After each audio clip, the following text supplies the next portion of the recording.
A gente tem estudado um pouco sobre o plano maravilhoso de Deus, né, para nós. E à medida das semanas aí, né, essa é a quinta semana que nós estamos falando sobre esse tema e, inclusive, toda essa série, na verdade, ela está baseada naquele livro Uma Vida com um Propósito, do Rick Warren, né?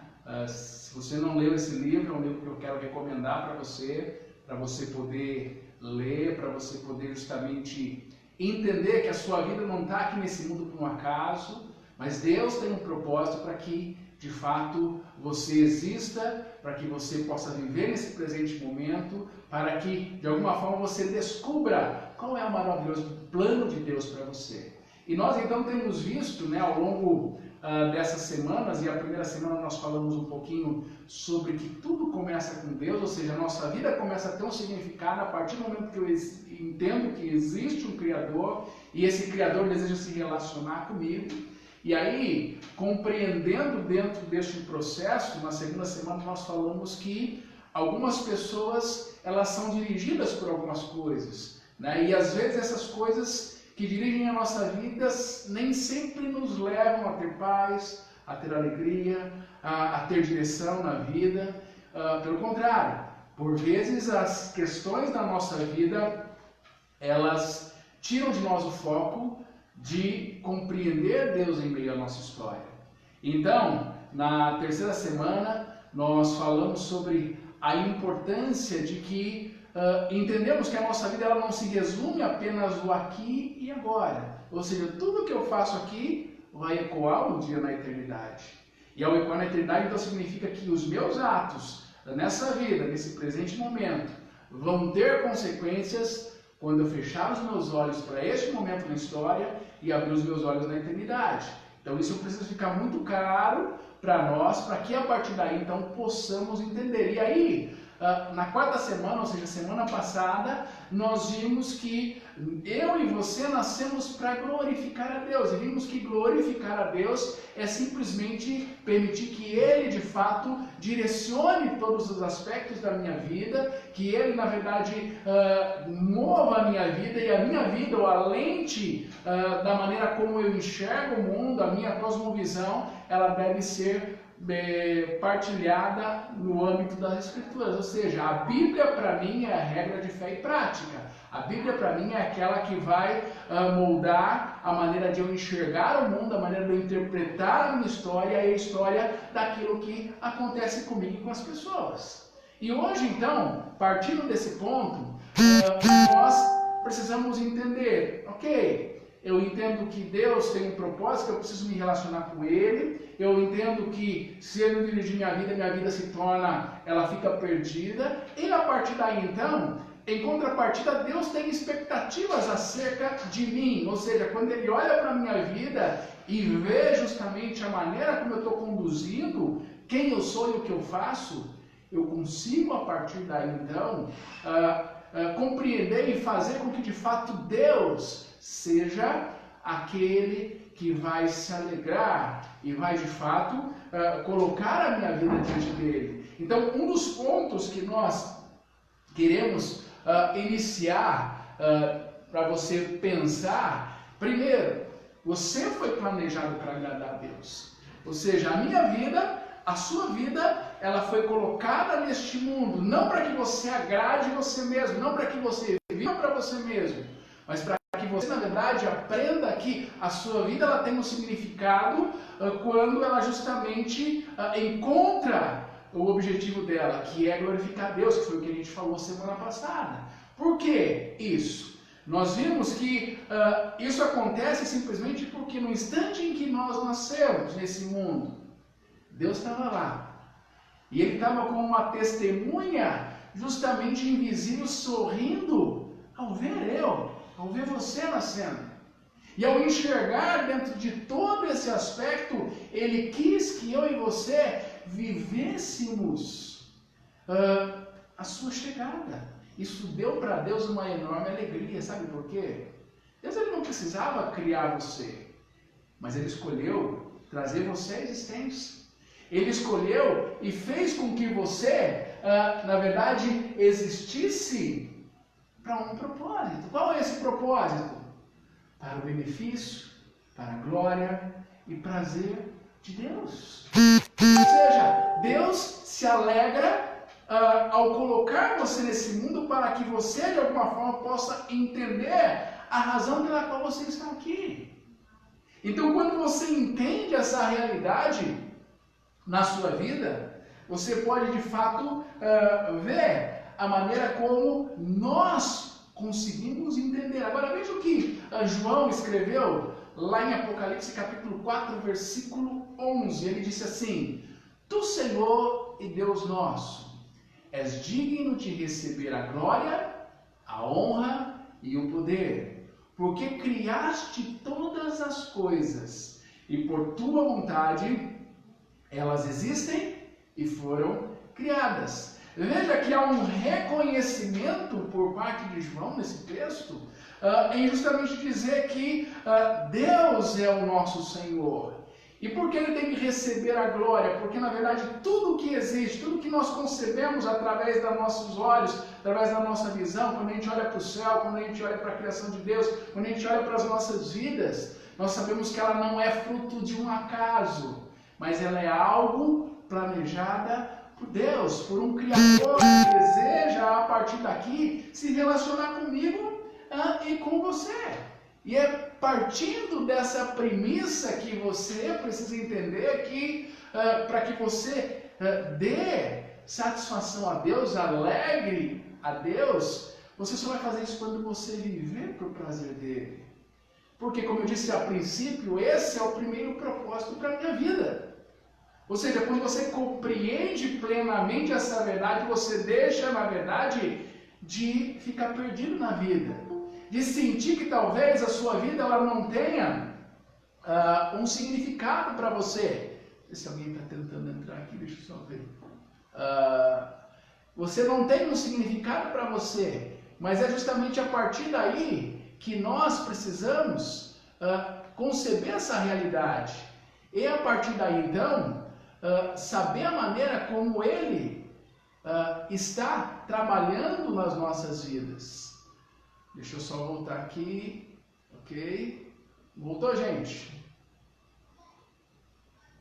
Voltou aí? Sim ou não? Voltou sim, voltou sim. Então, beleza. Então, pensando nisso, nós precisamos, a partir daqui, compreender o seguinte: quando nos tornamos filhos de Deus, ou seja, quando Deus me aceita, quando Deus te aceita, através da fé em Jesus Cristo, nós proporcionamos prazer ao coração de Deus. Ou seja, Deus se alegra, Deus justamente começa a olhar para nós e ver, como quando Ele criou Adão, Ele disse, e viu Deus que tudo o que havia feito lá em Gênesis, que era muito bom. Ou seja, Deus ele fica muito feliz quando Ele enxerga em mim, enxerga em você esse propósito. E aí isso que nós precisamos entender é que promover o prazer a Deus é o que nós chamamos de adorar. Ou seja, à medida em que você vive para a glória de Deus, à medida em que você vive para justamente agradar a Deus, você está adorando a Deus. E isso traz alegria ao coração de Deus. É como você que é pai, você que é mãe, quando o seu filho faz aquilo que de fato você o educou para fazer, isso alegra o seu coração. Da mesma maneira, Deus, como nosso Pai, Ele se alegra justamente em nos ver e trazer à nossa vida essa satisfação. Agora, veja o que o salmista no Salmo 147, versículo 10 e 11 diz: não é a força do cavalo que lhe dá satisfação, nem é a agilidade do homem que lhe agrada. Olha lá, o Senhor se agrada do quê?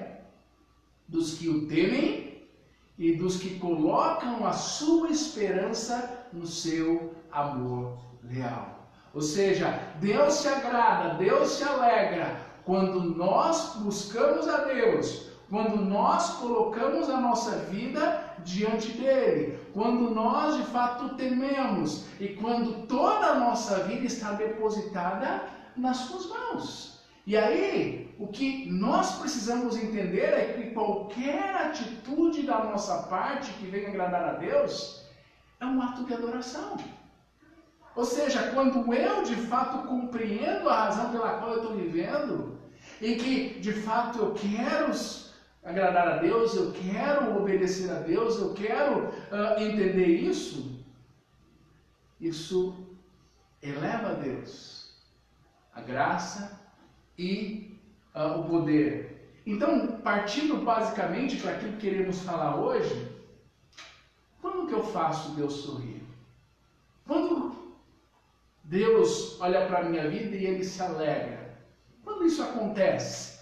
E aí, uma das coisas que nós precisamos ver, e eu quero usar como personagem da nossa ilustração hoje, a vida de Noé, de alguém que agradou a Deus. Todos nós conhecemos a história de Noé.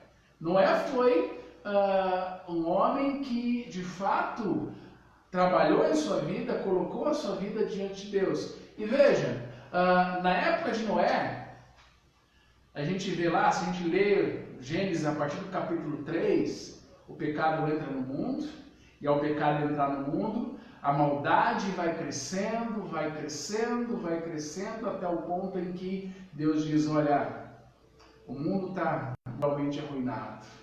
Porque as pessoas viviam para si mesmas, as pessoas queriam, na verdade, fazer a sua vontade, matavam o bel prazer, faziam as coisas sem pensar nas consequências, a vida não tinha valor algum.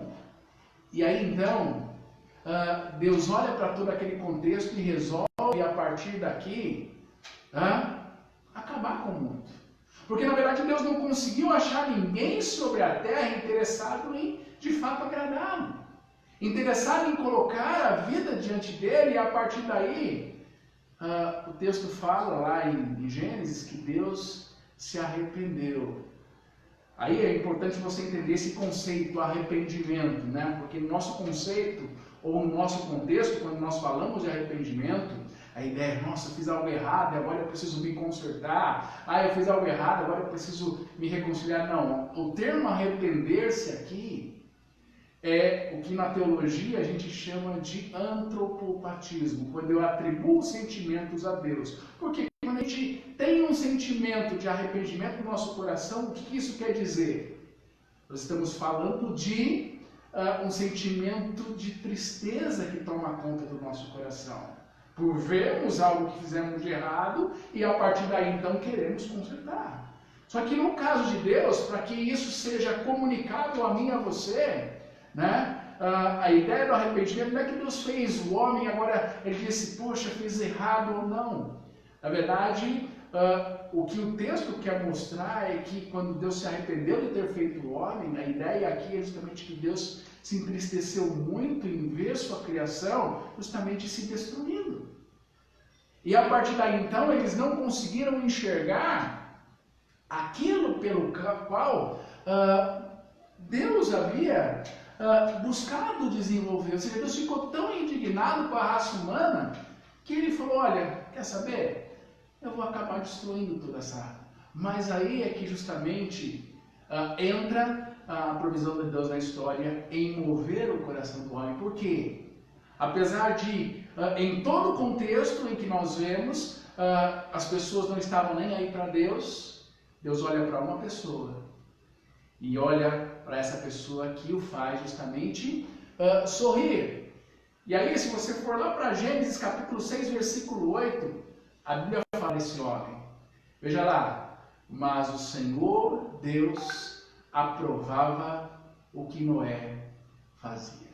Noé foi alguém que, diante de uma sociedade toda que estava vivendo para si mesma, uma sociedade toda que estava simplesmente alheia a Deus, ele disse, não, eu vou continuar servindo a Deus, eu vou continuar buscando a Deus. E veja, observando a vida de Noé, queridos, e a partir desse contexto que eu quero mostrar para você como podemos fazer Deus sorrir, como podemos de fato alegrar o coração de Deus, é que nós precisamos aprender através da vida de Noé alguns atos de adoração que fazem Deus sorrir. Ou seja, que fazem com que Deus de fato, ao olhar para a minha vida, ao olhar para a sua vida, Ele se alegre. Ele de fato faça com que nós compreendamos essa realidade. E aí a primeira coisa que eu e você precisamos entender nesse processo, quando que Deus sorri então? Deus sorri quando você o amamos acima de qualquer coisa. Veja aqui, Deus se alegra, Deus sorri quando você o amamos acima de qualquer coisa. E o que isso significa então? Olha para o texto de Gênesis capítulo 6, versículo 9. Diz lá, Noé era um homem justo, íntegro, entre o povo de sua época. E olha o final desse texto. Ele andava com Deus.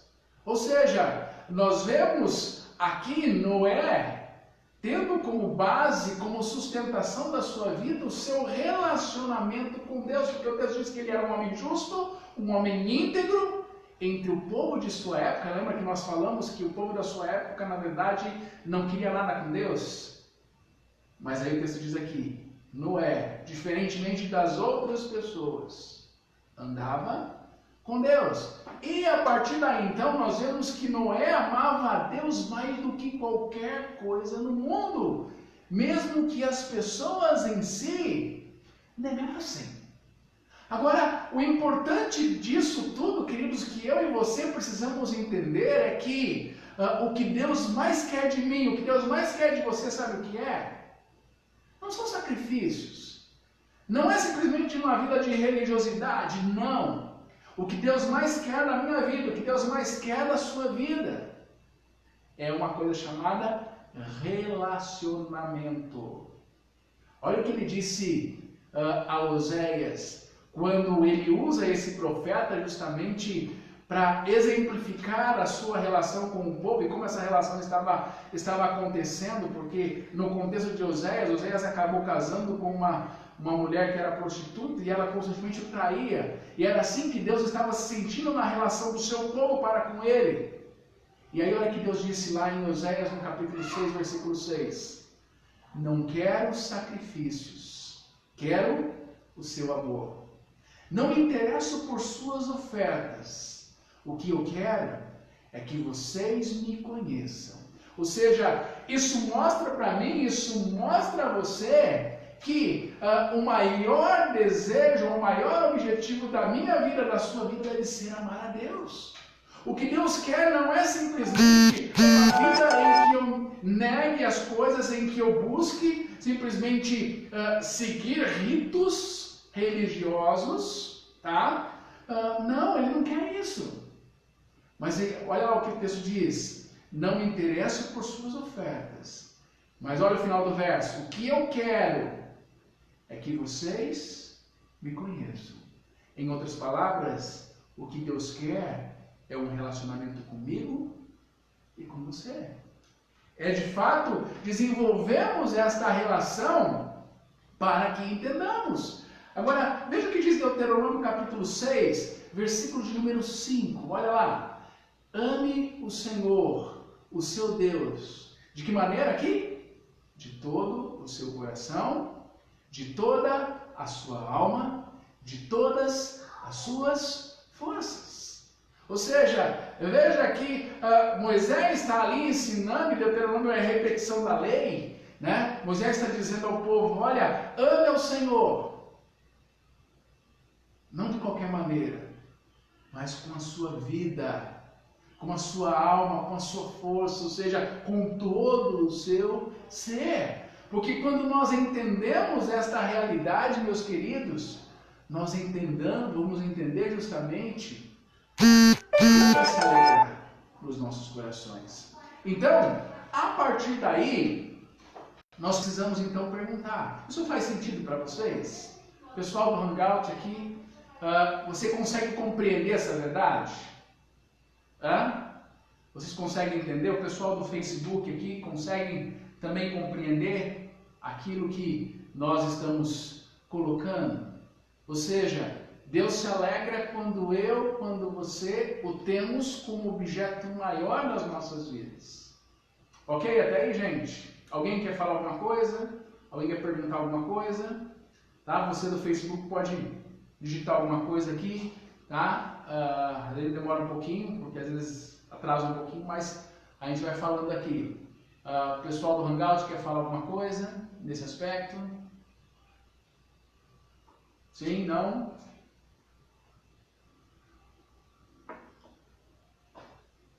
O pessoal está quietinho, né? Então, ok. Partindo então daí, uma segunda característica que alegra o coração de Deus, tá?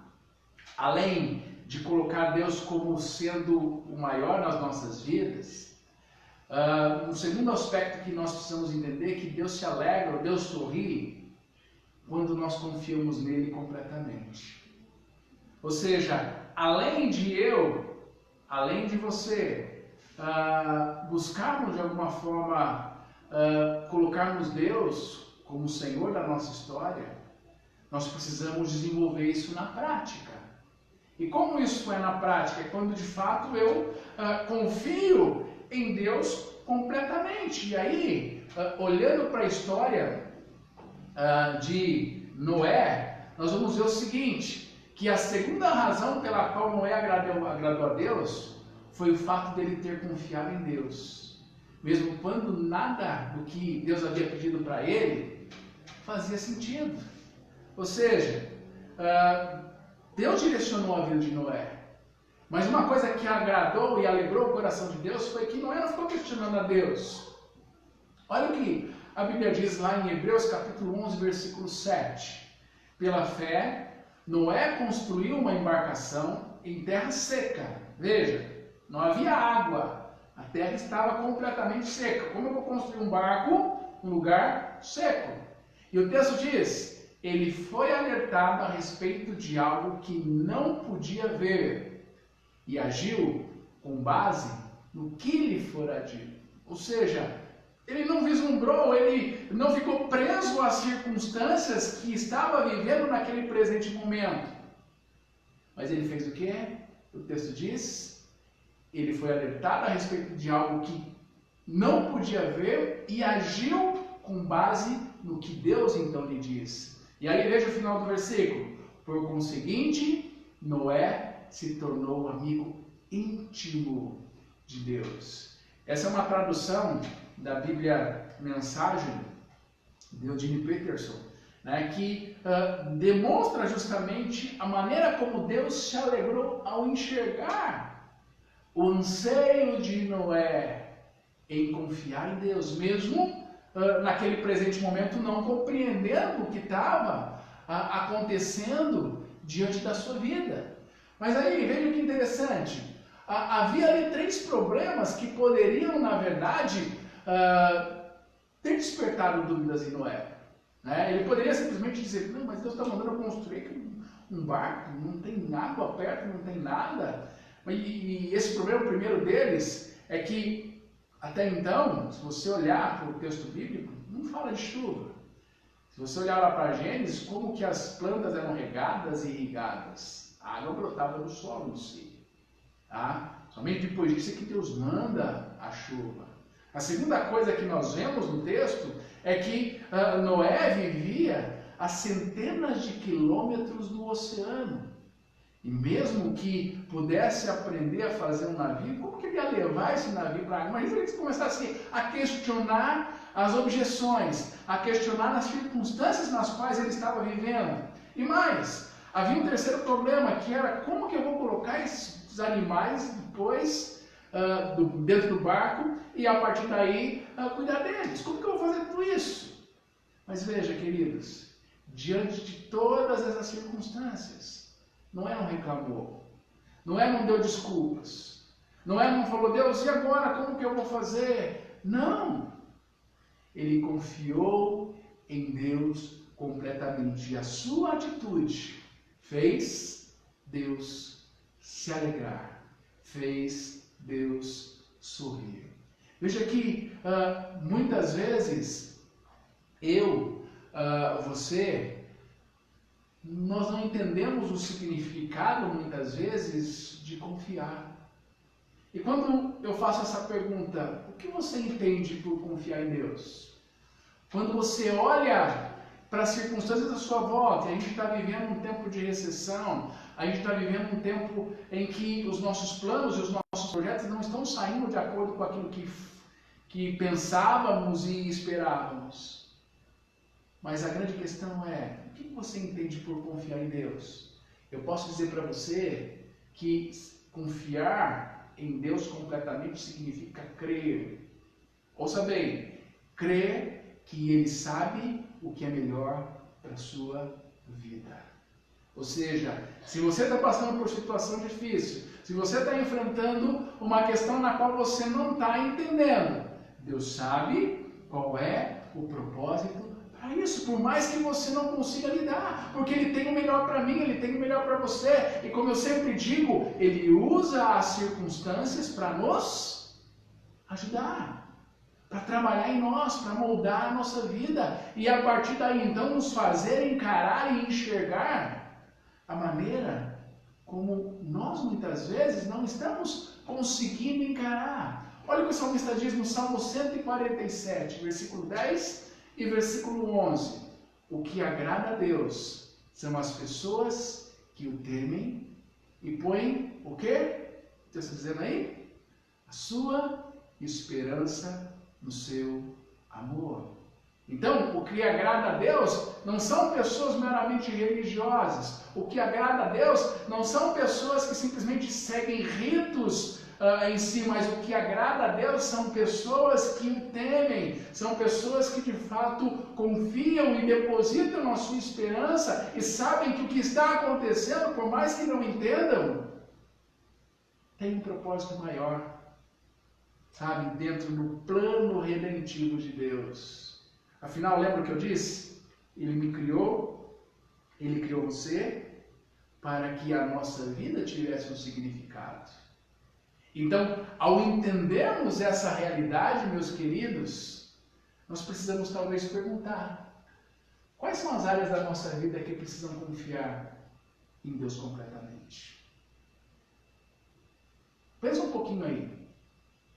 Em que área da sua vida está faltando mais confiança em Deus? Em que área da sua vida está faltando mais disposição em entregar? Porque eu digo assim sempre, né? Nós, por vezes, temos um conceito de que Deus é soberano, de que Deus está no controle, de que Deus está dirigindo todos os passos da nossa vida, porém, entretanto, na prática, nem sempre as coisas acontecem dessa forma. Então, é por isso que você precisamos, a partir daí, confiar. Mas não de qualquer maneira, completamente em Deus. Porque Ele cuida e Ele dirige as nossas vidas. Isso faz sentido para você? Isso de fato dá a você a direção, dá a você a compreensão de algo maior? Pense então na maneira como Deus se alegra. Agora, além, queridos, de Deus se alegrar quando nós colocamos Ele como algo principal nas nossas vidas, além de Deus se alegrar quando nós confiamos nele completamente, Deus também sorri, Deus também se alegra quando você obedecemos a Ele incondicionalmente. O que isso significa? O que significa obedecer a Deus incondicionalmente? Repare aqui para o texto, olha para o texto de Gênesis capítulo 6, versículo 22. Olha lá. Noé fez tudo exatamente como Deus lhe tinha ordenado. Noé fez tudo exatamente como Deus lhe tinha ordenado. Repare aqui que Noé obedeceu completamente a Deus. Nenhuma instrução foi deixada de lado aqui, não. Ele obedeceu a Deus de maneira incondicional. Ele disse: Deus, espera aí, deixa eu ver as condições. Ele não começou a colocar condições para obedecer a Deus. Dizer: não, espera aí, Deus, olha, a gente está longe da água. Ah, Deus, não está chovendo. Ah, Deus, olha, eu não sei como eu vou trazer os animais aqui. Não, ele não ficou inventando desculpa. O texto diz que ele fez exatamente como Deus quis. É como basicamente quando você faz um projeto de uma casa. E aí as pessoas começam a dizer: não, mas muda isso aqui, não, muda aquilo lá, não, mas isso aqui não vai ficar bom. E aí a gente começa simplesmente a ficar louco com as coisas. O texto diz que Noé obedeceu incondicionalmente, porque ele fez tudo o que Deus havia pedido para ele fazer. E sabe, isso traz um princípio importante para mim e para você. Que a compreensão, ou seja, às vezes eu posso não entender. E isso, o não entender, pode esperar. Mas a obediência, ela não. Deus espera que eu tenha obediência pronta. Como eu disse, eu posso não entender o presente momento, mas Deus quer que eu, de fato, compreenda o que está por detrás disso. Lembra lá o que eu disse? Quando a gente falou de confiança em Deus? Confiar em Deus significa crer que Ele tem o melhor para a nossa vida. Então, sabendo disso, às vezes eu preciso obedecer sem, no começo, entender. Porque a obediência imediata, meus queridos, ela ensinará a mim, ela lhe ensinará mais sobre quem Deus é, do que uma vida inteira de estudo bíblico. De simplesmente conhecer conceitos sobre Deus. E na verdade você jamais compreenderá algumas ordens sem que as tenha obedecido primeiro. Esse é um ponto primordial. Porque a obediência muitas vezes vai liberar consequentemente a compreensão. Às vezes nós vamos, e aí entra a fé, naquilo que eu sei que Deus está no controle. E aí entra então a pergunta, partindo desse conceito, partindo dessa ideia, nós podemos dizer então que obedecer a Deus é algo simples? É? Obedecer a Deus é algo fácil? Eu sei que muitos de vocês devem estar dizendo: poxa, deve ser difícil. Porque uma das coisas que nós, a partir daqui, precisamos entender é que nós frequentemente a gente tenta obedecer a Deus de uma forma parcial. Mas olha o que o salmista, disse no Salmo 119, versículo 33. Ensina-me, Senhor, o caminho dos teus decretos, e a eles obedecerei até a metade, até quase o fim. Não, o salmista vai dizer aqui: eu os obedecerei até o fim. Queridos, não adianta oferecer a Deus uma obediência parcial. Sabe, às vezes a gente quer escolher as ordens que a gente vai ou não obedecer. Às vezes a gente faz simplesmente uma lista das ordens daquilo que nós gostamos. E aí então dizer: não, Deus, isso eu gosto de fazer, então eu vou obedecer. Mas isso é mais difícil. É o mesmo que de repente eu dizer: olha, a Bíblia está me mandando perdoar aquele que me persegue. A Bíblia está mandando eu orar por essa pessoa, mas fala: não, eu não vou fazer isso não. Porque eu não tenho vontade. Veja que nós sempre queremos dar desculpas para obedecer a Deus. Nós sempre queremos simplesmente deixar de lado o que Deus quer para a minha vida. E aí a nossa vida começa a perder o significado, e a nossa vida começa a perder a maneira de encarar todas as coisas. Então o que eu e o que você precisamos, a partir daqui, compreender é que Deus deseja que nós aprendamos a obedecê-lo de forma incondicional. Eu preciso entender a minha responsabilidade como cristão. Não adianta dizer que crê em Deus, mas vive mentindo, mas vive enganando, mas vive de forma errônea. A minha aquilo que eu digo deve estar, de fato, naquilo que eu digo praticar. E é justamente pensando em tudo isso que eu e você precisamos entender que, você falou que eu preciso obedecer a Deus de maneira incondicionalmente. Por que eu obedeço a Deus? Porque a Bíblia, ela é clara e ela mostra para mim, mostra para você que não há como a gente merecer a salvação. Porque algumas pessoas, às vezes, interpretam a ideia de obediência, a ideia, olha, agora eu estou obedecendo a Deus, agora eu estou seguindo os parâmetros de Deus, agora eu estou negando a mim mesmo, então agora Deus vai me dar a salvação, agora Deus vai me colocar no céu. Eu não obedeço a Deus para ser salvo. Parece que o negócio é complicado, né? Como não obedeço a Deus para ser salvo?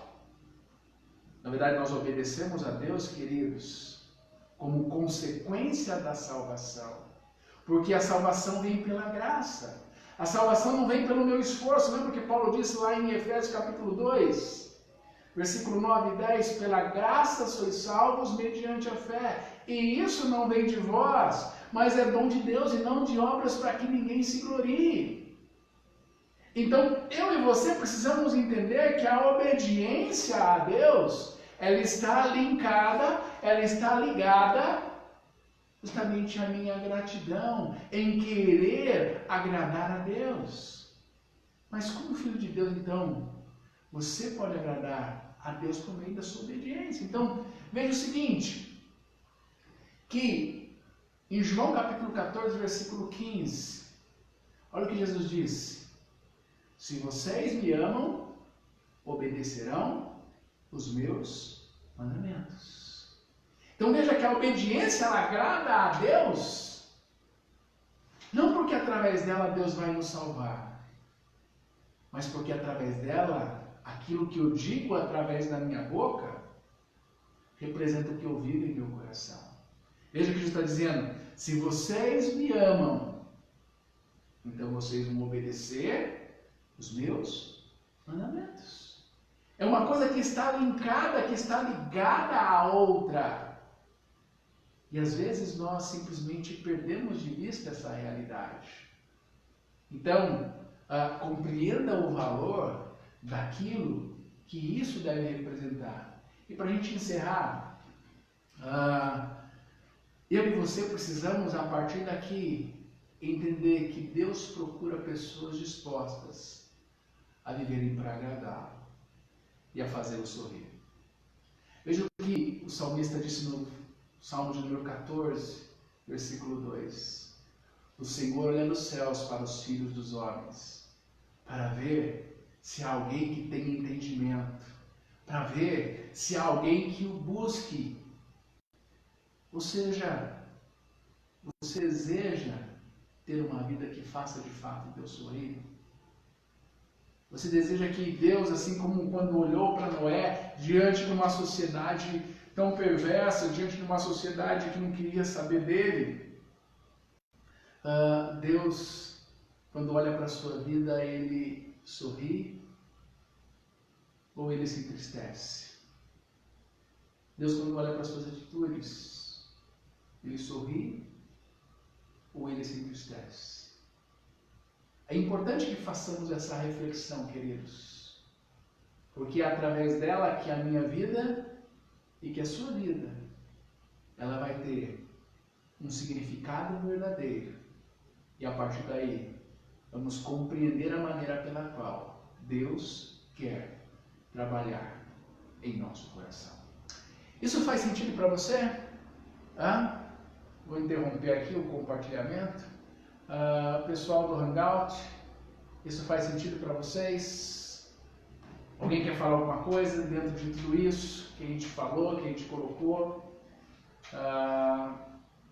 Fiquem à vontade aí, podem expressar, podem falar. Vamos lá, gente, chega. Falei bastante já. Oi.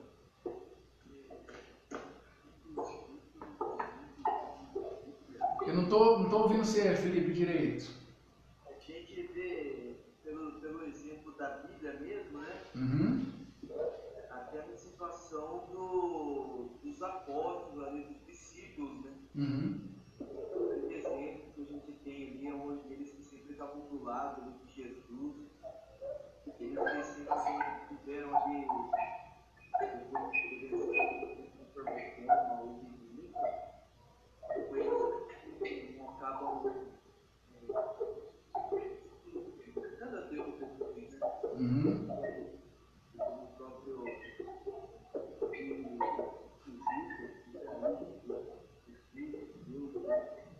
Então, eu digo assim, quem sou eu?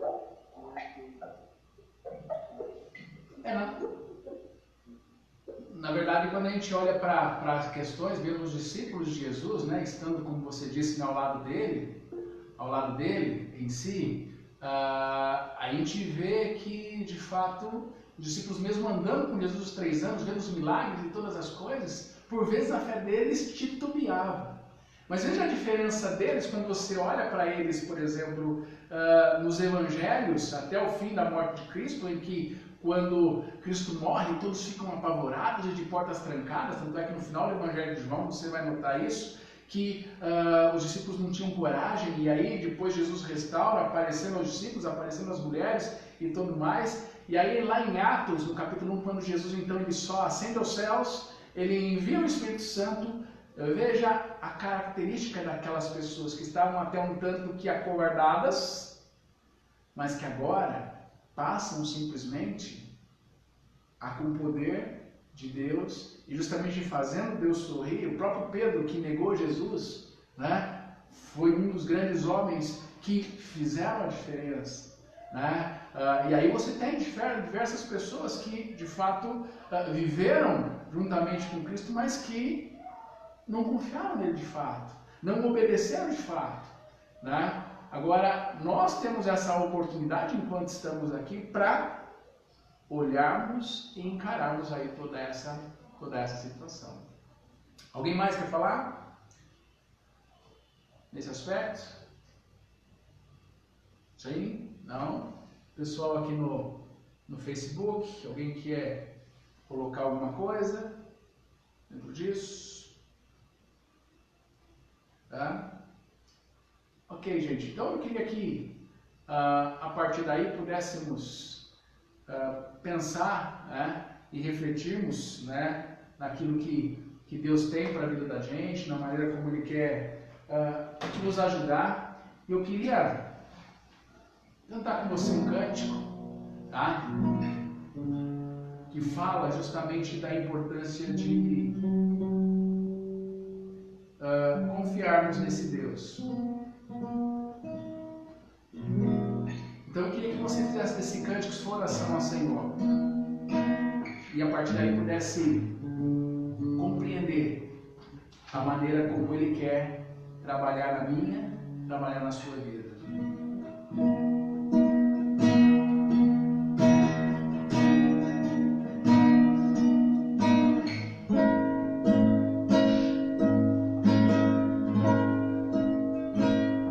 Senhor, a minha vida pertence a Ti, reconheço quem Tu és. Sei que todas as coisas cooperam pro bem daqueles que Te amam, ainda que eu não entenda as circunstâncias. Sei que Tu diriges minha história, em Ti eu posso confiar, em Ti eu posso descansar. Tu és, Senhor, a força que me sustenta, és a esperança que me alimenta, meu abrigo, minha salvação, meu escudo, minha direção. Tu és, Senhor, a força que me sustenta, és a esperança que me alimenta, meu abrigo, minha salvação, meu escudo, minha direção.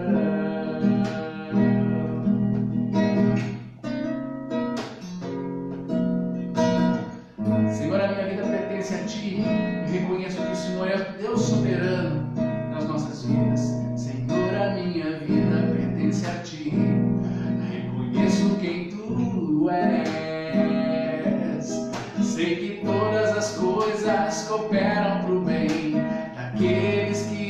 te amam, ainda que eu não entenda as circunstâncias. Sei que tu diriges minha história, em ti eu posso confiar, em ti eu posso descansar. Tu és, Senhor, a força que me sustenta, és a esperança que me alimenta, meu abrigo, minha salvação, meu escudo, minha direção. Tu és, Senhor, a força que me sustenta, és a esperança que me alimenta, meu abrigo, minha salvação, meu escudo, minha direção, meu escudo, minha direção.